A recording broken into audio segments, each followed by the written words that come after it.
The gondola cut through the murky waters of the Grand Canal like a blade through silk, its black hull reflecting the amber glow of torches that lined the palazzos rising from the water like ancient sentinels. Marco Benedetti pulled his dark cloak tighter around his shoulders, the October wind carrying with it the familiar sense of his childhood. Salt air, wet stone, and the faint perfume of decay that seemed to permeate every corner of La Serenissima. 10 years had passed since he last set foot in Venice.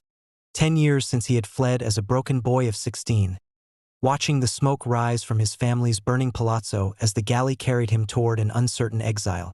Now, at 26, he had returned as a man forged by hardship and tempered by an unquenchable thirst for justice. The soft-featured youth who had wept at his father's execution was gone, replaced by someone whose steel-gray eyes held depths that spoke of suffering endured and lessons learned in the harsh schools of foreign courts.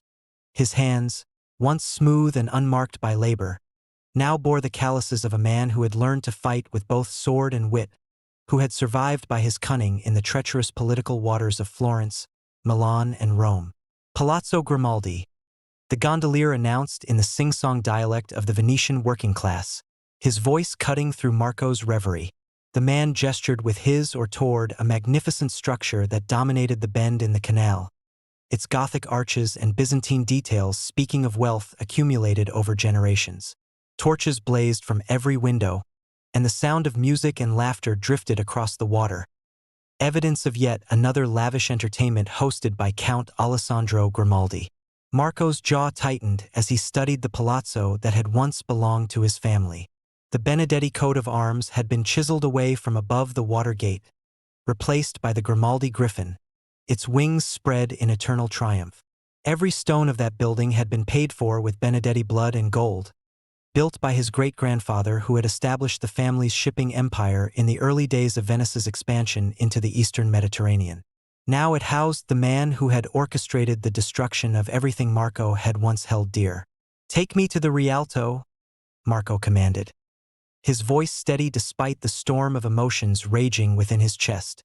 The gondolier nodded and adjusted his course, guiding them away from the scene of Marco's former life toward the commercial heart of the city, where merchants and traders from across the known world gathered to conduct their business. As they glided through the narrower canals, Marco allowed his mind to drift back to that terrible night 10 years ago when his world had collapsed in a matter of hours. He could still see his father's face, proud and defiant even as the executioner's axe fell, still hear his mother's screams echoing across the Piazza San Marco as the crowd bayed for Benedetti blood. The charges had been treason, selling military secrets to the Ottoman Empire, undermining Venetian interests in the Levant, conspiring with enemies of the Republic. All lies, every single accusation fabricated with meticulous care by Count Alessandro Grimaldi and his network of corrupt officials. The evidence had been overwhelming, or so it had seemed to the Council of 10 when they pronounced their judgment. Documents bearing his father's seal, testimony from witnesses who swore they had seen Benedetto Benedetti meeting with Turkish agents, gold coins of Ottoman mintage discovered hidden in the family palazzo. It had been a masterpiece of deception, so carefully orchestrated that even Marco had begun to doubt his father's innocence in those dark hours before the execution.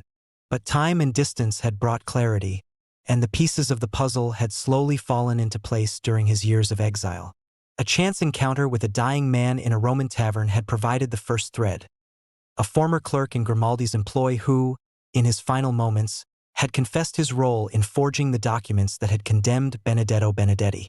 Other revelations had followed.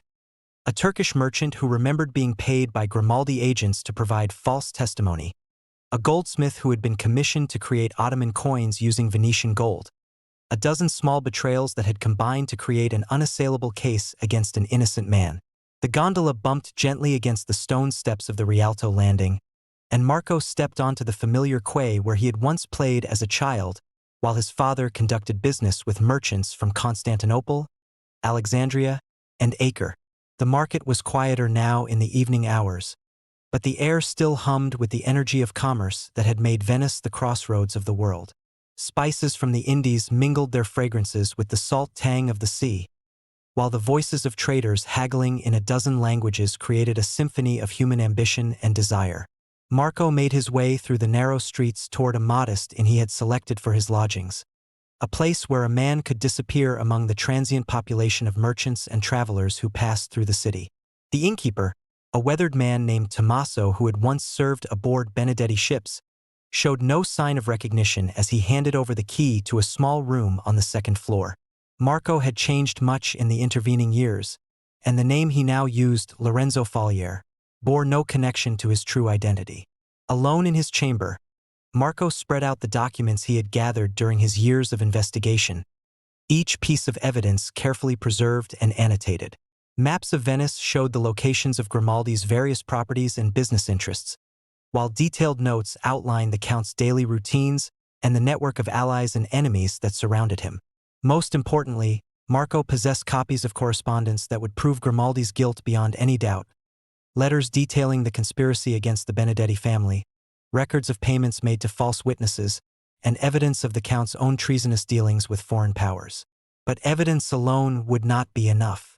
Grimaldi was too powerful, too well-connected to be brought down by mere documentation. The Count had spent the past decade consolidating his position, using the wealth stolen from the Benedetti estate to purchase influence throughout the Venetian government. He sat on the Council of 40, commanded the loyalty of several prominent families, and maintained a private army of bravos who ensured that his enemies met with unfortunate accidents before they could pose any real threat. No, Marco realized as he studied the papers spread before him, justice would require more than legal proceedings.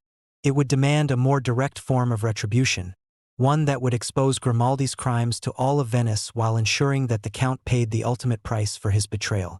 The plan that had been forming in Marco's mind during the long journey from Rome was audacious in its scope and dangerous in its execution, but it offered the only hope of achieving the vengeance that had sustained him through 10 years of exile. The sound of church bells tolling the hour reminded Marco that time was precious. In 3 weeks, Venice would celebrate the Feast of San Marco with a grand masquerade ball hosted by the Doge himself, an event that would bring together every person of importance in the Republic. Grimaldi would be there, of course, basking in his stolen glory and secure in his belief that the past was buried forever.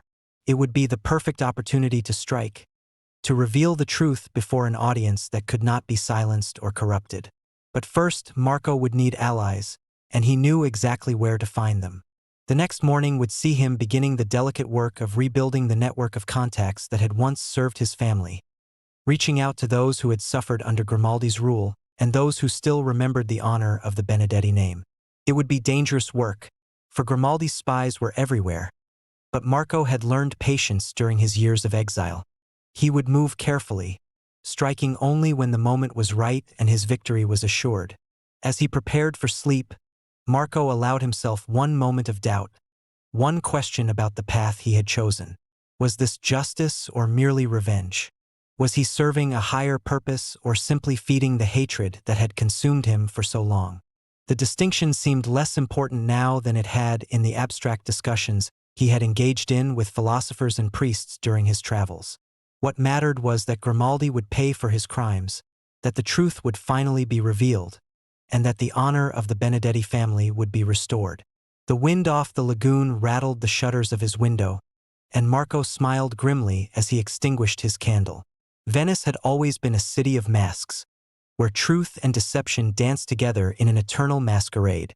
Soon, he would add his own mask to the collection, and when the music finally stopped, only one man would be left standing. The morning sun painted the waters of the Grand Canal in shades of gold and amber as Marco made his way toward the Piazza San Marco, his footsteps echoing off the ancient stones that had witnessed centuries of Venetian glory and intrigue. He had chosen his disguise carefully, the simple black robes of a minor cleric, complete with a leather satchel containing what appeared to be religious texts but actually held his most precious documents. The costume would allow him to move freely through the city while arousing minimal suspicion, for Venice was filled with priests and monks conducting the business of the church. His first destination was the Church of San Zaccaria, where Father Giuseppe Morosini served as confessor to some of Venice's most prominent families. The priest had been a friend to Marco's father, one of the few men of influence who had dared to speak in defense of Benedetto Benedetti during the dark days of his trial. That courage had cost Father Giuseppe dearly. He had been transferred from his prestigious position at San Marco to the smaller parish of San Zaccaria, effectively ending his advancement within the church hierarchy. Marco found the priest in the sacristy, preparing for morning mass. Father Giuseppe had aged considerably in the past decade. His once dark hair now silver and his face marked by lines that spoke of sorrow and disappointment. But his eyes still held the intelligence and compassion that had made him such an effective advocate for the poor and oppressed of Venice. "Father," Marco said softly, approaching the altar where the priest was arranging the sacred vessels, "I seek guidance in a matter of conscience." Father Giuseppe looked up, and for a moment his expression remained neutral. Then recognition dawned, and the priest's hands trembled slightly as he set down the golden chalice he had been polishing. "Marco?" he whispered, glancing around to ensure they were alone. "My God, child, I thought you were dead. There were rumors." "The rumors of my death were greatly exaggerated," Marco replied with a bitter smile. "Though the boy you once knew did die in exile. What stands before you now is something else entirely." The priest studied Marco's face, noting the hardness that had replaced the innocence of youth, the calculating intelligence that had been forged in the fires of suffering and loss. "You have come for revenge," Father Giuseppe said, "and it was not a question." "I have come for justice," Marco corrected, "though I admit the distinction may be academic at this point." Father Giuseppe sighed and gestured for Marco to follow him into a small chamber behind the altar where they could speak without fear of being overheard. The room was spartanly furnished, containing only a simple wooden desk, 2 chairs, and a crucifix that dominated one wall. The priest poured wine from a clay pitcher and offered a cup to Marco before settling into his chair with the weariness of a man who had seen too much of human nature's darker aspects. "I have never stopped believing in your father's innocence," Father Giuseppe said quietly. "The evidence against him was too convenient, too perfectly arranged. But Grimaldi's web of corruption runs deep, and those who might have spoken the truth were either bought or silenced." "I have proof," Marco said, producing several documents from his satchel. Letters in Grimaldi's own hand, records of payments to false witnesses, evidence of his own treasonous dealings with the Turks. Everything needed to expose him for what he truly is. Father Giuseppe examined the papers with growing amazement, his scholarly training allowing him to recognize the authenticity of the documents. "This is extraordinary," he murmured. "With evidence like this, you could petition the Council of 10 for a formal review of your father's case. And watch Grimaldi's allies bury the truth once again?" Marco shook his head. "No, father. The Count has spent 10 years consolidating his power. Half the council owes him favors, and the other half fears his retribution. Legal proceedings would only give him time to destroy evidence and eliminate witnesses." "Then what do you propose?" Marco leaned forward, his voice dropping to barely above a whisper. "The Feast of San Marco, the Doge's Masquerade Ball. Every person of importance in Venice will be present, including foreign ambassadors and representatives of the Pope. Grimaldi will be there, basking in his stolen glory. It will be the perfect opportunity to expose his crimes before an audience that cannot be silenced or corrupted." Father Giuseppe frowned, clearly troubled by the implications of Marco's plan. "And how do you propose to accomplish this exposure?" "The ball will be heavily guarded, and Grimaldi will have his own men present." "I am still working out the details," Marco admitted. "But I will need allies, people who can move freely in Venetian society and who have their own reasons for wanting to see Grimaldi brought down. I was hoping you might provide introductions."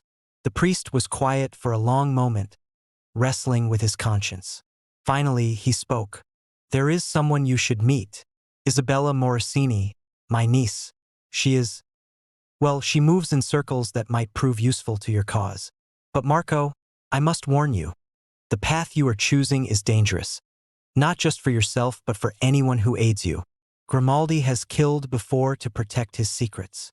"I am aware of the risks," Marco replied. "But I cannot allow my father's murder to go unavenged.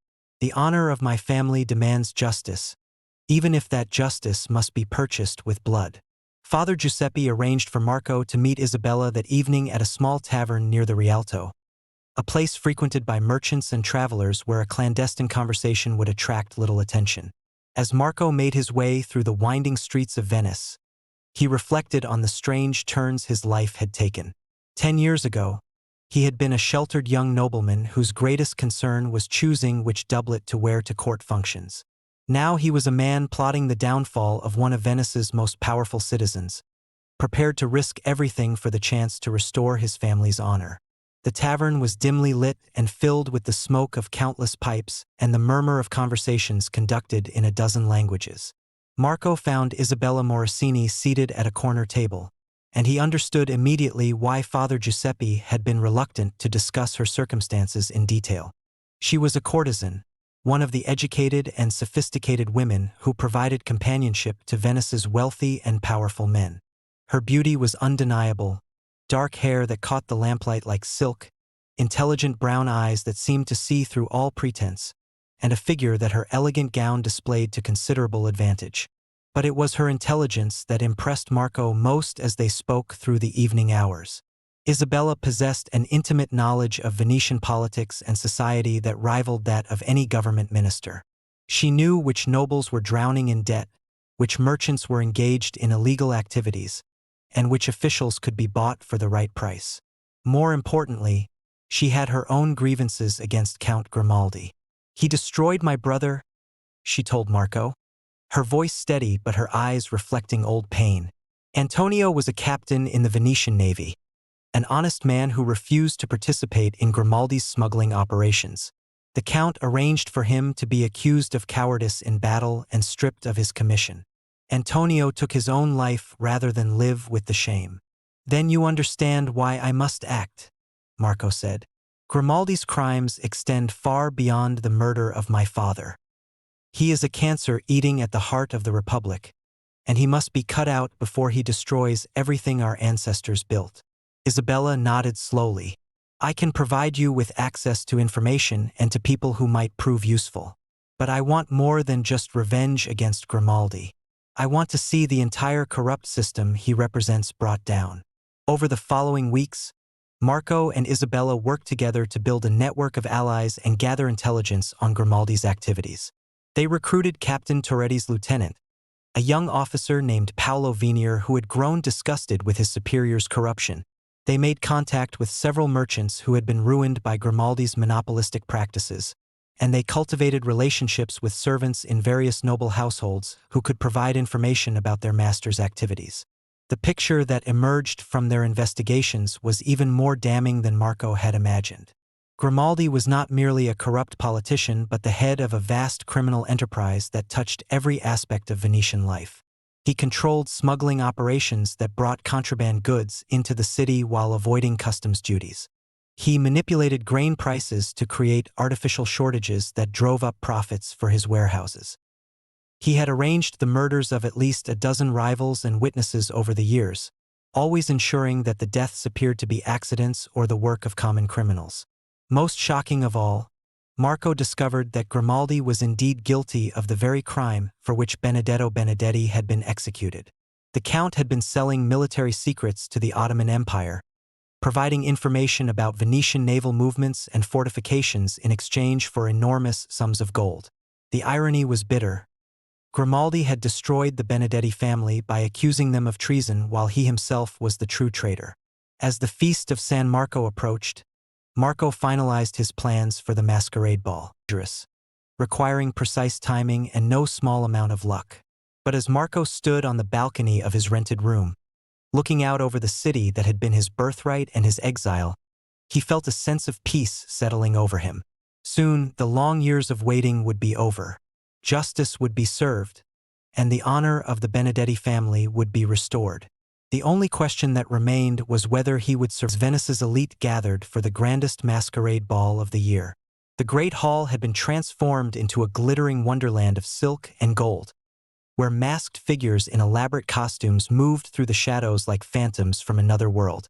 Musicians played from hidden alcoves while servants circulated with trays of wine and delicacies from across the Mediterranean, creating an atmosphere of decadent luxury that spoke to the wealth and power of the Venetian Republic. Marco adjusted his mask. a simple black domino that concealed the upper half of his face, and surveyed the crowd with the calculating gaze of a predator studying his prey.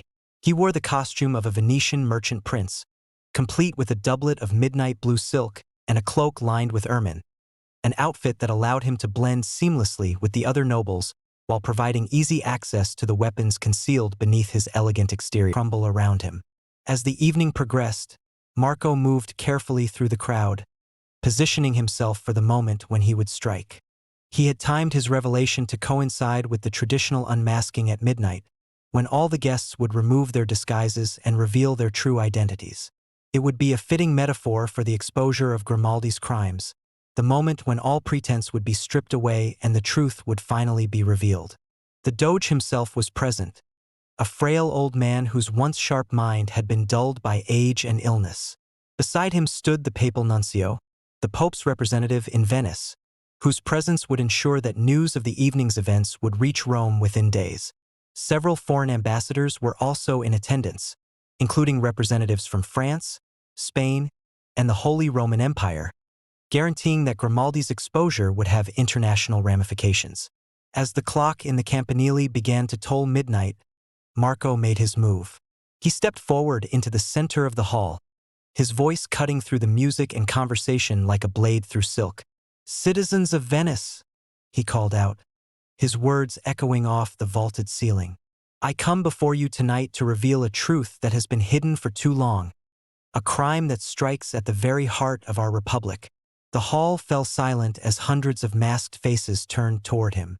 Grimaldi's head snapped up, and even through his golden mask, Marco could see the flash of recognition and fear in the Count's eyes. The man who had destroyed the Benedetti family had finally realized that his past had come back to claim him. 10 years ago, Marco continued, his voice carrying to every corner of the vast hall, an innocent man was executed for treason. Benedetto Benedetti died on the executioner's block, condemned by evidence that was fabricated, witnesses who were bought, and documents that were forged. Tonight, I will reveal the true traitor who orchestrated this monstrous deception. Grimaldi pushed through the crowd, his hand moving toward the dagger concealed beneath his costume. "Guards!" he shouted. "Arrest this madman. He speaks lies and sedition." But Paolo Venier's men were already moving, surrounding Grimaldi and preventing his escape. The young lieutenant stepped forward, his own mask removed to reveal a face set with grim determination. "Count Alessandro Grimaldi," Paolo announced in a voice that carried the authority of Venetian law, "you are under arrest for treason, murder, and conspiracy against the Republic." "This is madness," Grimaldi snarled, struggling against the hands that held him. "I am a loyal citizen of Venice. This man is an imposter, a criminal seeking to spread discord and chaos." Marco reached up and removed his own mask, revealing his face to the assembled crowd. A gasp went up from those who were old enough to remember the Benedetti family, recognition dawning as they saw the unmistakable features that marked him as his father's son. "I am Marco Benedetti," he declared, his voice ringing with pride and pain. "Son of Benedetto Benedetti, who died for crimes he did not commit. I have spent 10 years gathering evidence of the true traitor's guilt, and tonight I will present that evidence before this assembly." Isabella appeared at his side, carrying a leather satchel filled with the documents that would seal Grimaldi's fate. Father Giuseppe emerged from the crowd as well, his presence lending moral authority to the accusations that were about to be made. The priest's voice was steady and clear as he addressed the Doge and the assembled nobles. "Your Serenity," Father Giuseppe said, bowing deeply to the aged ruler. "I have examined the evidence that Marco Benedetti has gathered, and I can attest to its authenticity. Count Grimaldi is guilty of the crimes for which Benedetto Benedetti was wrongly executed." The documents were presented to the Doge and his advisors, who examined them with growing amazement and horror. Letters in Grimaldi's own hand detailed his conspiracy against the Benedetti family, while financial records showed payments made to false witnesses and corrupt officials. Most damning of all were the communications with Ottoman agents, proving that Grimaldi had been selling Venetian military secrets for years. As the evidence was read aloud, the crowd's mood shifted from confusion to outrage. Nobles who had once counted Grimaldi as a friend now looked upon him with disgust and revulsion. The foreign ambassadors whispered among themselves, already composing the dispatches that would carry news of this scandal to courts across Europe. Grimaldi made one last desperate attempt to escape, breaking free from his captors and drawing his dagger in a wild lunge toward Marco. But the years of exile had taught Marco more than just patience and cunning. They had also taught him how to fight. He sidestepped Grimaldi's attack with fluid grace, his own blade appearing in his hand as if by magic. The two men circled each other in the center of the hall, their conflict watched by hundreds of silent spectators. Grimaldi was skilled with a blade, but he was also older and softer than the man who had destroyed his family. Marco had been hardened by years of struggle and driven by an unquenchable thirst for justice. The fight was brief but vicious. Grimaldi's desperation made him dangerous, but it also made him careless. Marco parried a wild thrust and responded with a precise cut that opened a gash across the Count's sword arm. Grimaldi stumbled, his weapon clattering to the marble floor, and Marco's blade found its mark in the traitor's heart. "For my father," Marco whispered as Grimaldi collapsed, his golden mask falling away to reveal a face twisted with hatred and fear. "For my family. For Venice herself." Count Alessandro Grimaldi died as he had lived, surrounded by wealth and luxury, but utterly alone in his guilt and shame. The man who had orchestrated the destruction of the Benedetti family had finally paid the price for his crimes, his blood staining the marble floor of the Doge's palace like a crimson seal on a document of justice. In the aftermath of Grimaldi's death, the full extent of his corruption was revealed. His properties were seized by the state, his co-conspirators were arrested, and his network of criminal enterprises was dismantled.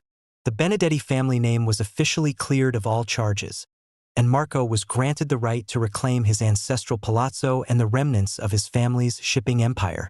But victory came with its own costs. The years of exile and the burden of revenge had changed Marco in ways that could never be undone. He had achieved justice for his father, but he had also become something harder and colder than the innocent boy who had fled Venice 10 years earlier. As dawn broke over the lagoon, Marco stood on the balcony of his restored palazzo, looking out over the city that was once again his home.